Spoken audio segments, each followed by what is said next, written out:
victims Mississippi and the deposit that all they got and $5 from 7 years. Some might be listening, so I'm turning your tape and serve offered to send Israel 14 a.m.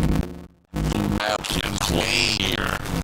Here all Arizona Jets football, men basketball, and baseball. It's in the whole podcast. You listen to Wild Jets Radio 190. The home of Scottish Arizona Best and Jamie's Fall. And it's Wild Jets Radio 190. Live on the CWC.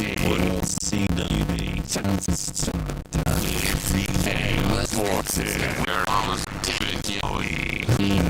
Everyone thought I was out. I can't feature Dave.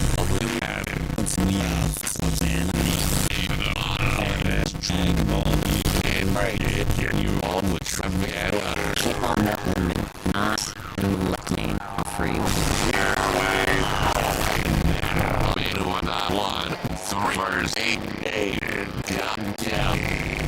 This is Super. This is third. Instead of 25 and 45. Here it was 35 morning. Planet morning. Feed that is on 40, 31. And out. Smash that. First for kiss. She's there. Special teams. Get lots to talk about. Push your day. Physics. DMs WhatsApp got a little bit there on a foot yesterday. But we short show, but I thought you get it. Let's do it. Starts Betty's because we're on a foot punter in 3 games. Starting the season with Michael Salgado Medina. Yeah, this was that day. He only took once. So now we got a really good look at Michael Salgado Medina. Then game 2 wasn't Michael Salgado Medina. They went to punter number 2. Post roster. And Chase Forbes. He actually thought was up Jordan. He actually had the ball pretty well. I thought I didn't notice something. This one later, the guy noticed he was a little slow getting the ball off. Had a couple, could have used a maybe block better. But other than that, three punts inside the 21 yard line. It led to safety that changed the game. So I was home with that. And then gets through easy by Luke, who apparently had on it quite a bit. A spray ball, but they had shoved that whole concept to the ball because they felt good, I guess, out there with you guys. Now, I guess you don't feel good about you guys because we're back to living your secure injury on now. So that's number 1. And we're doing this, we got this on the Tokyo show. After game right now, that's one time we lost at Kansas City. And that is the design of the punt team in terms of protectors. The fact that under Brent Brennan, they're using defensive linemen in the ball. And we've seen maybe a lineman pass back up even one time. I recall correctly, let's see, going down the line, the linebacker, and whose door on the ball was about something that safety at the top of the game, not mistake, but largely the protector often are flex linebackers. It can move a bit versus the defensive lineman who really don't want running down the field and to tackle folks in the open field, but that's what they're using here. So let's start this off because I asked Brent Brennan about this. I don't know if we got a really clear answer to this from Brent Brennan yesterday, but I did ask him about the whole thing with the punt on Friday night. What went into your decision to punt Tyler Loop in that game? It was the operational time. He's just gets it off faster. And in terms of, you mentioned, obviously the special teams and some of the things you guys worked on. In terms of the punt and the blocking, the protections, using defensive linemen in that particular position, is that a philosophy? What goes into your philosophy there? We've kind of in the past. So in the shield? Yeah. So we've seen running backs. Those are always big bodies when you're a shield, when you're not a traditional punt formation team. Those are always big bodies, so they're always offensive or defensive linemen, just because they take up more space, and you're hopefully kind of trying to build a wall in front of the punter. Well, if you're trying to protect your punter and you want to use big people, I think you might maybe use people that are used to blocking, like offensive linemen. I just don't. And Brenton and Captain Kelvin Efon brought this up on Friday night, that they did not like the design of that at all. And I don't know that I'm a real big fan of it as well. I'm more, I get the whole big body protecting. I get that whole part. But one, if I want big bodies, I'd maybe want guys that are used to blocking, like offensive linemen, maybe tight ends. Again, I think in the past we've seen a lot of linebackers and running backs in that position. I don't really know a lot of times where maybe all three guys or multiple guys were defensive linemen. And then having defensive linemen, again, running in open space, trying to tackle guys, doesn't make a whole lot of sense to me. So we can start there with the special teams. There's a lot of things to talk about, but we'll start there. 520-848-1290, 520-848-1290. Fellas, does that make a lot of sense to you, the way that's designed?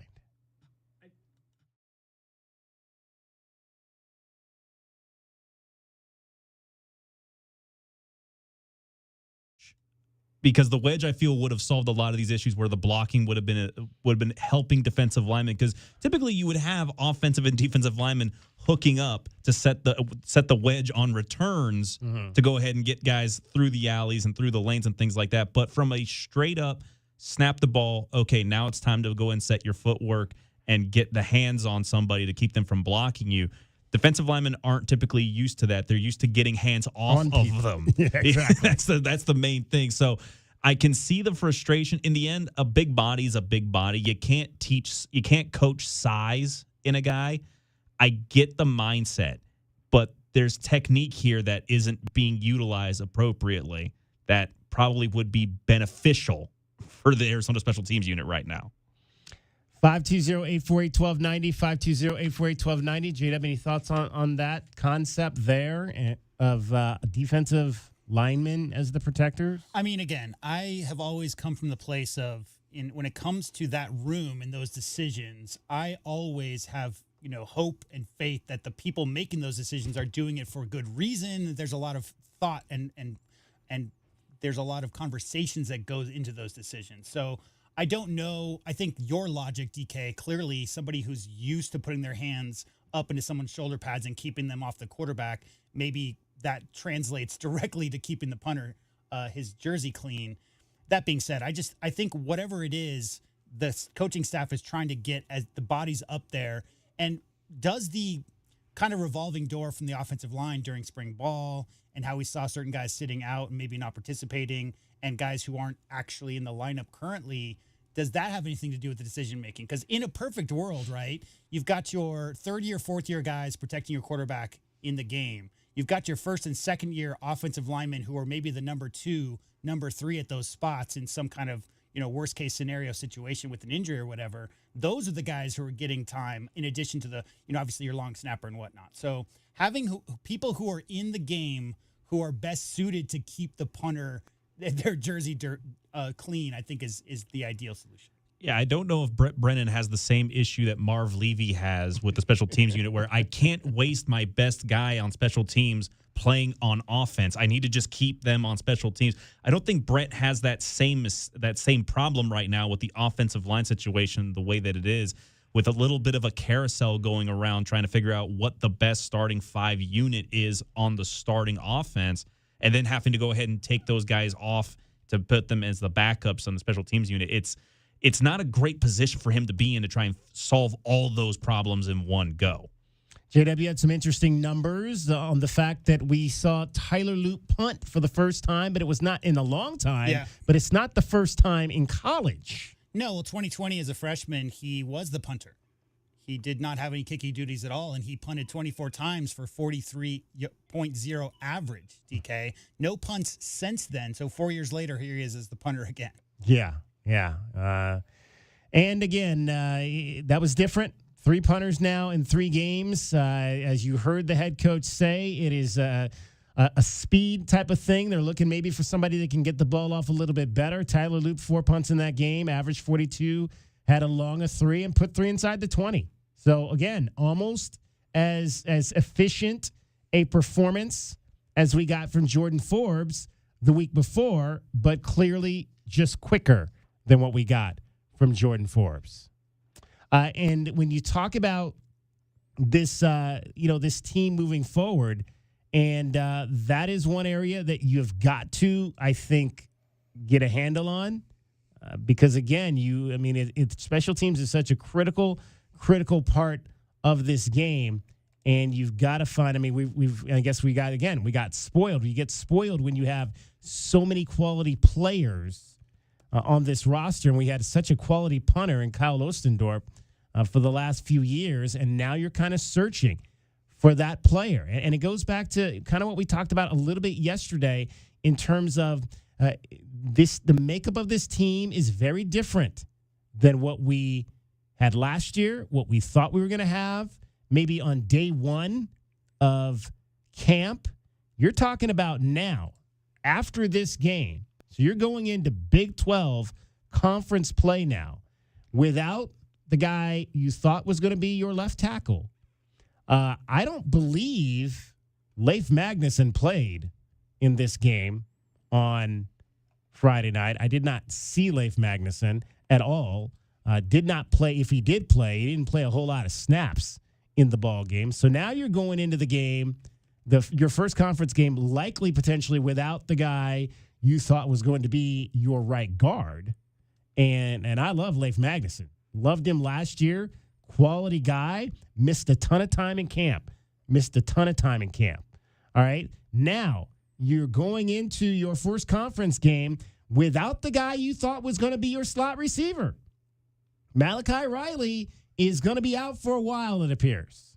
Okay. He was hurt in camp. He was also down in training camp for a number of practices. So was not probably 100% conditioning-wise coming into the season, and now he's down, and we'll hear from Brent Brennan a little bit later on that as well, for an extended period, probably an extended period of time. So that's 3 guys, 3 starters you went into camp you thought you were going to have that you don't have going into your first conference game. For all intent and purposes, most people had Ja'Cory Krosky-Merritt penciled in as the number 1 running back on this team. You likely are not going to have him. So now you're 4 starters down from what you thought you had on day 1 of fall camp going into your first conference game. And we can talk about Tetairoa McMillan because as well as he has played in these really in 2 of these first 3 games, because he didn't get a lot of targets in game 2, but as well as he has played, here's a young man who missed all of spring ball, all of the summer, and the first part of training camp. So even though he's out there, Tetairoa McMillan is probably not in the premium condition that he would be in if he had played all through the spring and the summer to prepare for this season. So that's 5 guys on offense. 5 guys on offense that on day 1 of camp you thought were going to be integral players in your offense, and really only one of those guys so far has been able to live up to that. It's not easy right now trying to figure out the starting rotation for everybody right now. And when you have the injuries, it resets everybody. You have people that have to step up into positions they're not potentially prepared to come into. If you do that, it resets everybody. And when they eventually gets back, it's like, okay, all those snaps that you got, we got to go ahead and take you off of those and put this guy back in. And he's got to get caught up in record pace because he's missed 2-3 games already at this point, depending on who it is you're talking about, with all the injuries and potentially just not catching up to all the other coaching that they're supposed to be getting. All right, let's Miller Lite Pigskin Challenge. We do it every week here on Wildcats Radio 1290. We had a winner this week. We want to talk to him real quick. We welcome back to the program John Bailina. I picked the game Rams at Cardinals. I had no idea it was going to be such a blowout for the Cardinals. John, congratulations. You are a winner. Hey, thanks a lot. Didn't watch much of the game, though. I watched it all. I was there. Oh, really? It was very impressive. A very impressive performance by Kyler Murray, rookie wide receiver, Marvin Harrison Jr., and boy, can Buda Baker. He is a dominant player on defense. Not to mention Dennis Gardick. I remember when I first saw him, we'll get into Dennis Gardick later, but I remember when I first saw that guy on the field in the pandemic year 2020, I'm thinking, nice story, nice guy. He probably won't be around real long. 4 years later, he's still around, and he's a captain on defense. You have got to love you some Dennis Gardick. Oh, yeah. I was hoping they would win, and they pulled it off. There you go, John. Go hit some golf balls. Enjoy your $25 gift card. Yeah, I'll get down there and grab that. You guys might be having some broadcast issues. I can't even hear you on the radio. Is that right? Yeah, they're working on some things here internally. Yeah, we were literally weren't sure if we were going to get on the air at 3:00. But yeah, we've got some internal issues we're dealing with. So stay with us, and even better, just turn us off the radio and turn us on your app. Go to your mobile app, Wildcats Radio. Download the app. It's probably crystal clear on the app versus on the radio. It's always better to listen on the app. There you are. Hey, you're back. You're back on the air. All right. Outstanding. See, John Bailina keeping us up to date on our situation here. Thanks, John. John sends me a notice. He texts me whenever he hears maybe that the station isn't sounding perfect. Yeah, I'm starting to get the silence basically alarms part right of our now. staff. There you go. Get there. There you go. Thanks, John. We appreciate you. Thank you, DK. Bye-bye. All right. Cricket is getting you home every 20 minutes on the fives. Lots in store. We're going to talk to the golf coach for Arizona women's golf today. Giovanna Mayman is going to join us. Glenn Howe will break down Arizona football coming up for you at about 5:20. All of that and more. DK on the sports tip. Let's find out how that traffic is and the weather with cricket. From the O'Reilly Chevrolet Traffic Center, it's Wildcats Radio 1290 traffic and weather together. A collision center reported Campbell north of 6th Street, Country Club south of Speedway Boulevard, La Cañada and McGee, First Avenue south of Orange Grove, Star Pass west of I-10 and also Sunrise Drive and Craycroft. Tiny chance of 15% chance of showers today or this afternoon. Highs near 92 through about the rest of the week, and it is 91 now. And I'm Cricket with your Wildcats Radio 1290 traffic and weather together. This report is sponsored by ChumbaCasino.com. Play social games online for free. Head to ChumbaCasino.com now to join the Chumba fun and experience the thrill of the Chumba life. VGW Group. No purchase necessary. Void where prohibited by law. See terms and conditions. 18+.